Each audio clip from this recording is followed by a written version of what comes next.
This is The Voice of Land on the Big Play Network with your hosts, Kevin Arnold and Jay Banky.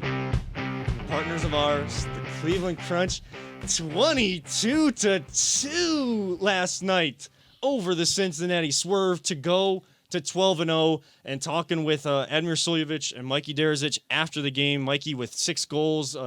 Admir had a couple goals, a few assists. Points leader in the league. Mikey's the goal leader in the league. They haven't played all the games, I think like 75% of them, and they're still leading in those stat categories. Man, they just are the embodiment of the culture over there with the Crunch. It's really one quarter at a time, and their minds were already switching over to, well, you know, we got 3 weeks off because they got the number 1 overall seed. They won the Great Lakes Division. They're going to go play in the semifinals of the MASL2 playoffs once again. I think it's April 9th. We'll start that, and it's April 9th through the 11th. Yeah, I believe so. But, you know, the semifinals be on April 9th. That's the next, like the first quarter of that game is they're going to be their next focus.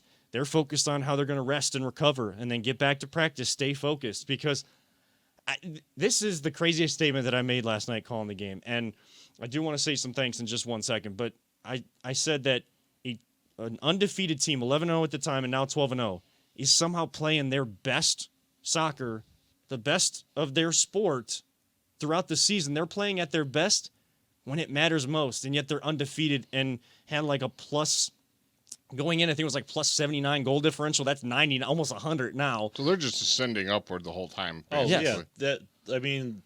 Last week they won 18-1 against Cincinnati, down in Cincinnati. Last night was 22-2.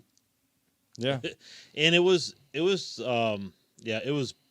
just an onslaught. I mean, it was tough to score at first, like the first 4 or 5 minutes, and then once Admir broke through, like it just the barrage just never started. It's like the floodgates got open. Well, the thing is, the Cincinnati goalkeeper, he honestly had some really amazing saves. Both of them, because the one in the fourth quarter where he had like back to back, he went down on the ground, jumps up, gets the second one. Yeah, like really amazing.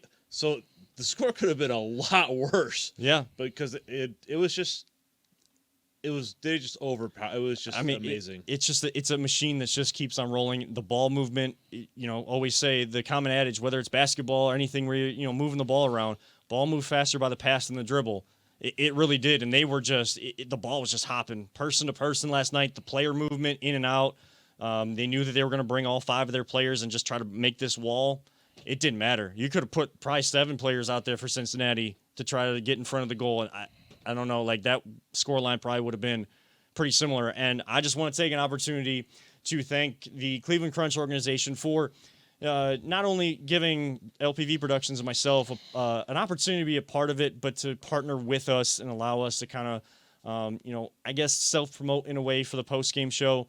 But I do also want to send a sincere thanks, like I did last night, to Eric Davis, Luciano Rashido, and the entire Crunch organization for giving a kid that grew up being a Crunch fan, and that was the only professional sport that we could really afford tickets to. I've got a whole crate full of all of the Hector Marinero bobbleheads and vuvuzelas and whatever Crunch gear that they would hand out down at the Convocation Center, now known as the Wolstein Center on Cleveland State's campus.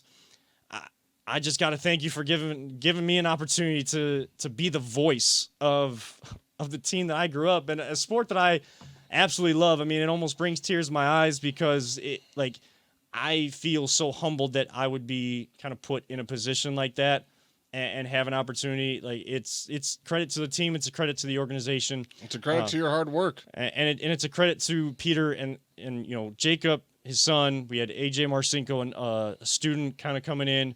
I think he's a high school student. Is that right? Yeah, he's a junior at Independence. Yeah, already learning the film work for LPV Productions, and of course Jim Wagner, and the late great Mike Allen.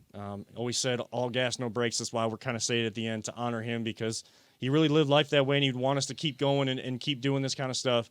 And would love, kind of having the conversations that we had tonight, especially the fun ones. So thank you so much, Cleveland Crunch, and good luck. Let's just keep the thing rolling. Keep going, get that work in over the next 3 weeks, and let's bring another one home. The 2021 is well over. I know the focus from Coach Louis Kostelik and the team is going to be, let's put another star up there, get another trophy here in 2022. Keep that culture and that high expectations for the Crunch organization rolling.